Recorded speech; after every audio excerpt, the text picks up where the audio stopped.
This video is a response to a commenter from Spain who responded to my first video on the use of usted. He had 3 things to say, all of which are worth discussing here. Regarding the word ustedeo, he had this to say. The word ustedeo doesn't exist in Spain at all. We say hablar de usted. This makes me feel a lot better about my intuitions regarding this word. I've never felt comfortable using the word ustedeo. Normally, when speaking English, I say using usted or speaking in usted. And when speaking Spanish, I say tratar de usted, or less frequently, hablar de usted. I'm very curious to hear what other native Spanish speakers from Spain or Latin America think about the word ustedeo. To be honest, although it's found in grammar books, I've never liked it much. Regarding the pronunciation of the word usted, he had this to say. It's correct to pronounce the D as you pronounce it in singular, and so educated people do. But in the northern half of Spain, it's more common to pronounce it as an English TH as in teeth, usted. The same goes for most words ending in D, like Madrid. Thank you very much, friend, for this comment. This is a very interesting feature of the pronunciation of northern Spain that I've not yet discussed on my channel, something for which northern Spaniards are well known around the Spanish-speaking world. They often pronounce word final D as a voiceless interdental sibilant, th. So words like these, that would normally be pronounced Madrid, verdad, venid, and usted, are often pronounced like this in northern Spain. Madrid, verdad, venid, and usted. Now regarding the use of ustedes and vosotros, he had this to say. Nobody says usted in the singular and vosotros in the plural. It's always ustedes in the plural. Maybe an uneducated or nervous person can go to vosotros in plural, but I've never heard it in my life. In the court, everybody says ustedes to the judges. As someone who's not a native Spanish speaker, I genuinely appreciate comments like this, and I'd like to share what I know about this subject and possibly start a conversation in the comment section with more input from native Spaniards. It's this subject, the use of vosotros as the plural of both tú and usted, that I'd like to spend the rest of this video talking about. To start with, I have observed Spaniards, both in the United States and in Spain, address individual people as usted, and then a group of those very same people as vosotros. As a graduate student in linguistics, I observed students from Spain address professors and program directors individually as usted, but switch to vosotros when referring to them collectively, asking about vuestra especialidad, for example. On a trip to Spain a few years ago, my wife and I were addressed as usted individually and vosotros together on a few occasions, such as when checking into a hotel. These were not examples of uneducated or nervous people. If anything, some of these were quite well-educated people, and all of them were in professional environments. Regarding court proceedings, as a translation student, I remember working on an assignment in which we had to translate a court transcript from Spain. The purpose of the assignment was mainly to reinforce how challenging legal translation can be. And in that transcript, people used ustedes when addressing judges in prepared statements, but switched to vosotros morphology when speaking spontaneously. It's been a long time, and I can't recall whether they specifically used the subject pronoun vosotros or just vosotros morphology. Now, while I have significant experience with the Spanish of Latin America, I have less experience with the Spanish of Spain. And so, while I feel reasonably comfortable making generalizations about Latin American Spanish based on my own observations, I'd never presume to generalize about Peninsular Spanish. That's why, for my original video on usted, I consulted recently published literature on the topic. In this paper, the authors argue that for many Spaniards, vosotros is the only productive second-person plural form. What they mean by that is that Spaniards tend to use vosotros in all ordinary communication, and slip into vosotros morphology even when addressing a group as ustedes. It's this paper that I'll spend the rest of this video discussing.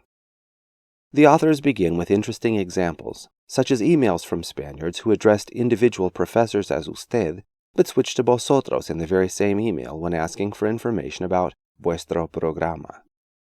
And other communications in which the writer starts with ustedes han, but within a few sentences switches to vosotros sois. These examples are very much like my own observations when I was in academia.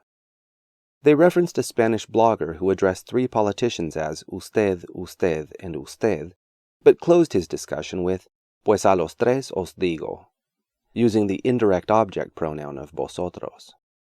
And they referenced a wedding invitation that in the part that employed more ordinary language used the direct object form of vosotros, invitaros, but in the formulaic RSVP employed ustedes morphology, confirmen.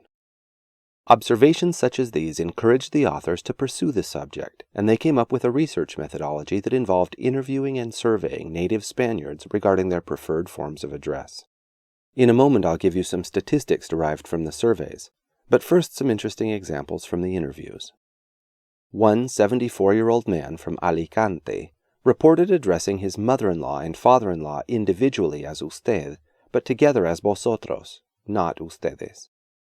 In considering a hypothetical scenario, a 53-year-old woman from Valencia said that she would address an unknown, considerably older woman on a park bench as usted, but a group of 3 such women as vosotras. Of those interviewees who addressed their grandparents as usted, which admittedly was a minority, most said they'd use vosotros when addressing them together. Several interviewees said that while the singular, usted, sounded normal to them, they felt that the plural, ustedes, sounded foreign, and that when they heard people use it, they suspected that they were from Latin America or had learned their Spanish in the U.S. In the portion of the paper accompanied by statistics and numbers, they found that people who reported using usted and ustedes within certain relationships reported different frequencies for each. Think about it for a minute. If people were consistent in using ustedes as the plural of usted, then the 2 columns should be the same for each response.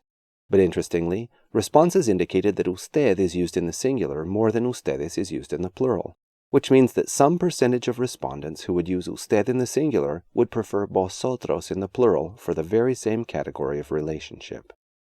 The researchers asked participants to consider a group consisting of several people who could be addressed as tú and one person who should properly be addressed as usted. In this situation, about half of participants said that they would address that group as vosotros and not ustedes. They asked people what form of address they'd use with a doctor, and 92% said that they would address him or her as usted, but only 75% said that they would refer to a group of doctors as ustedes, which means that 17% of respondents said that they'd use usted in the singular, but vosotros in the plural. The authors conclude that the symmetry between tú, vosotros, and usted, ustedes in Spain that's reported in grammar books doesn't exist in reality. Rather, there's an asymmetry wherein vosotros is always used as the plural of tú, and sometimes used as the plural of usted. Their study didn't detail the exact use of ustedes, but several of their interviewees reported that they rarely, if ever, used ustedes, even though they did use usted in the singular. And interestingly, some of their interviewees expressed surprise at their own responses, since they'd never been made aware of this asymmetry in their own use of their native language. So what do I think about this paper? As I mentioned, even though my direct personal experience with Peninsular Spanish is limited to interactions with Spanish university students in the U.S. and a couple short trips to Spain, I've observed this asymmetry in Spanish second-person forms of address myself several times. So I think this is a discussion we should be having, and a very interesting topic for someone to unravel as the basis for a master's thesis or something. I find the scarcity of information on this topic in the professional literature curious, and I think this paper is an important first step, so kudos to the authors. But I feel that the research methodology employed by the authors has several shortcomings. Maybe the most serious is that in all the various scenarios, it was obvious to the participants what the researchers were getting at. In other words, the participants knew that the interviewers were trying to see if participants used vosotros or ustedes as the plural of usted. Knowing this, participants might not have given a natural, genuine response. Instead, they had time to think it over and give a response that they considered grammatically correct. What's interesting is that, even knowing what the researchers were getting at, in some of the scenarios, as many as half of participants reported that they would use vosotros. I suspect that a study with better methodology, in which the participants didn't realize what the point of the questions was and had no time to think about it, they would use vosotros even more and ustedes even less. Another shortcoming with their methodology was that they didn't distinguish between the use of subject pronouns and the use of accompanying grammar forms. Take, for example, someone who addresses a group of professors as ustedes, but then says things like vuestro programa and os agradezco. If you were to ask that student why he used vosotros with a group of professors, he'd likely respond with something like, I didn't. I called them ustedes. Didn't you hear me? To many native speakers, the subject pronoun is the important part, while the accompanying grammar components are more of an afterthought. If this is the case, and it does seem to be for many people, respondents to a questionnaire or survey may report that they use ustedes because they use the subject pronoun ustedes, even though they later employ the grammar elements of vosotros. For an outsider, it would be obvious that vosotros was the natural or productive second-person plural for that person, while the native speaker, conscientiously using the pronoun ustedes, would probably have no awareness at all that they were using vosotros morphology. One more shortcoming of the paper was that it didn't take into account regional variation. Spain is a populous and diverse nation with several regional languages and many regional dialects of Spanish. Of all the various scenarios discussed or implied in this paper, it's doubtlessly true that different dialects within Spain treat them differently.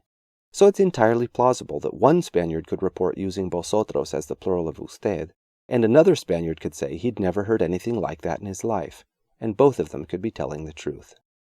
I think a really good topic for a master's thesis would be to thoroughly research how second-person forms of address, singular, plural, formal, and informal, are used in two Spanish cities representing different dialects, such as, say, Burgos and Seville, with one main focus of the research being asymmetry between singular formal and plural familiar, and taking into account not only the subject pronoun, but the accompanying grammar elements. So to summarize, it's definitely true that vosotros is the most commonly used second-person plural in Spain. Some Spaniards say they rarely, if ever, use ustedes, and think it sounds foreign when they hear other people use it.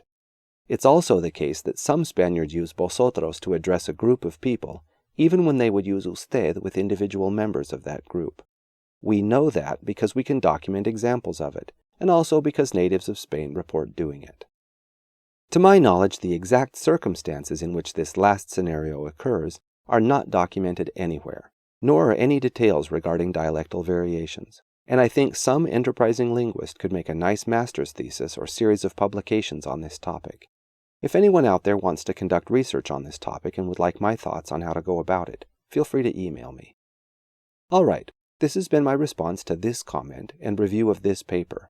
Again, I want to thank the person who left this comment. These are exactly the sorts of conversations I want to have on this channel. I'd love to have a conversation on this topic with native Spanish speakers in the comments. So if you're a native speaker, and especially if you're from Spain, please leave your thoughts in the comments.